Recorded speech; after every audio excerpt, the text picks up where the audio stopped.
เดินเลาะเพื่อจะเดินขึ้นไปบันไดไปชั้นที่2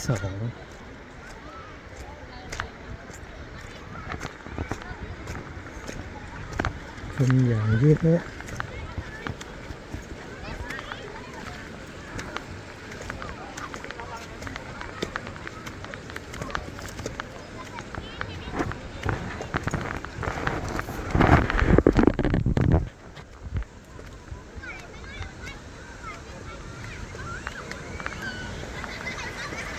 โอ้เห็นสไลเดอร์แล้ว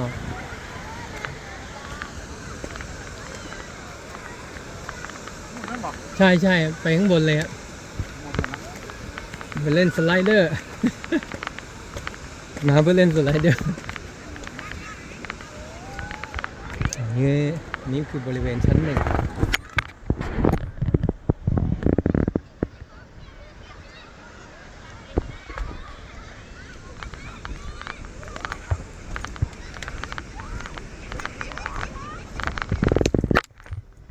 ึ้นบันไดมาด้านบนก็จะเป็นในส่วนของชั้นที่2นะ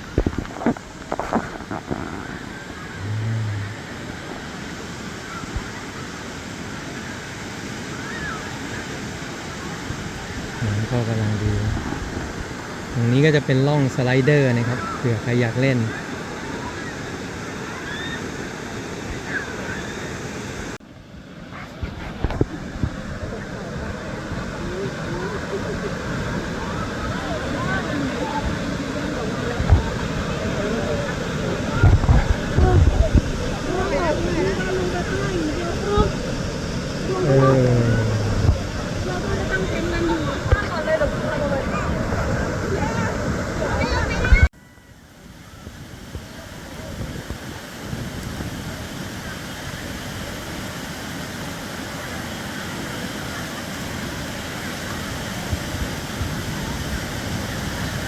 เป็นน้ำตกถ้ำพระ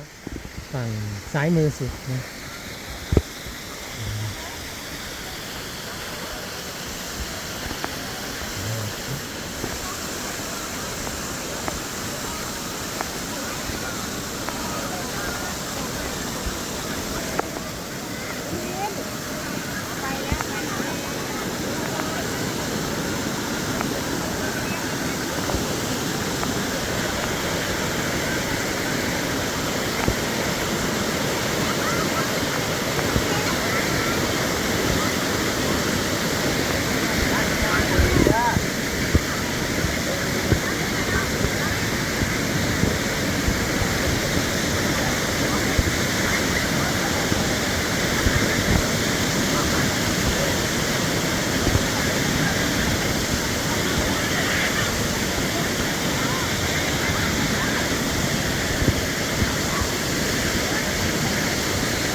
สไลเดอร์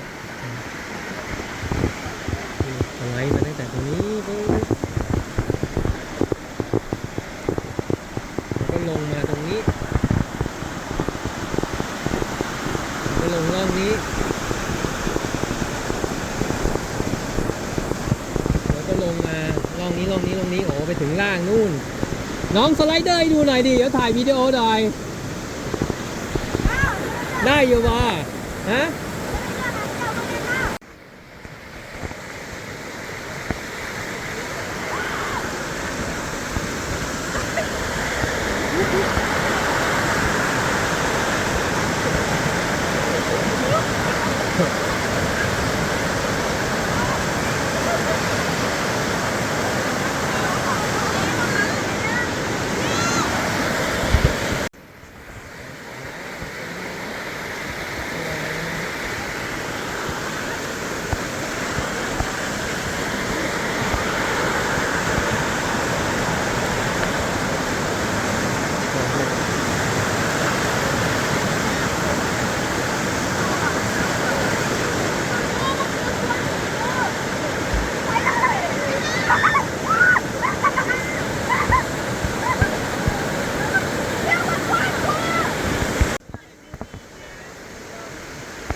โอ้โหไม่เปิด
ลงท่าเรือก็ลงให้ถูกครับ